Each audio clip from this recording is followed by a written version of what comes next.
Dear Greg, for years my husband and I have argued a lot.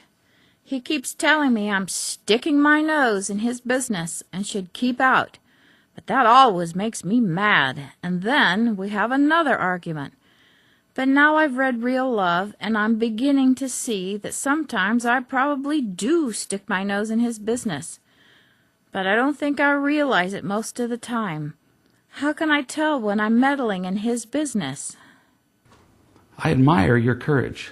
Most people are not willing to consider the possibility that they're wrong, so they remain stuck in a cycle of blaming and misery. Your willingness to see your mistakes here will bring you a lot of personal happiness and growth in your relationship. Let me suggest some general guidelines to consider as you wonder whether you should stick your nose in his business over a particular issue. You might ask yourself the following questions. First, is this any of my business? Every day, most of us make comments to other people about things that have nothing at all to do with us.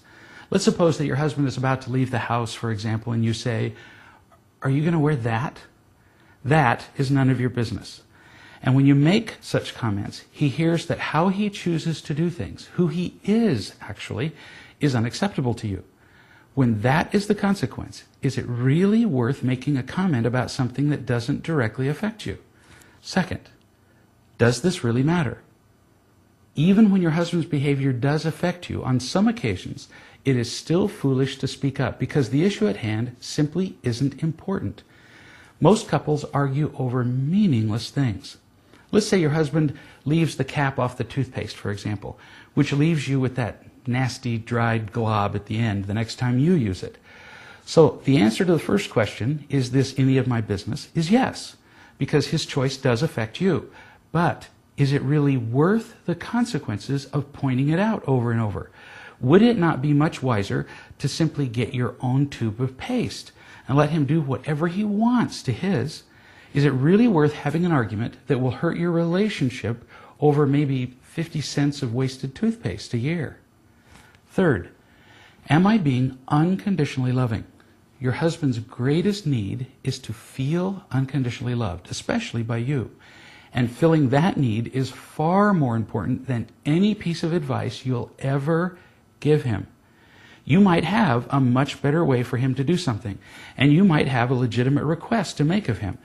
But none of that will matter if you offer your advice or ask your question in a tone of accusation or impatience. If you're feeling disappointed or angry, you can only hurt your marriage. And do you really want to do that? Fourth, is he capable of hearing what I'm about to say? Even when it affects you, and it matters, and you're being loving, if you know your husband can't hear you in a loving way, do not speak. If it's obvious that he's irritated about something, for example, it doesn't really matter how important your message is, nor does it matter that you're right.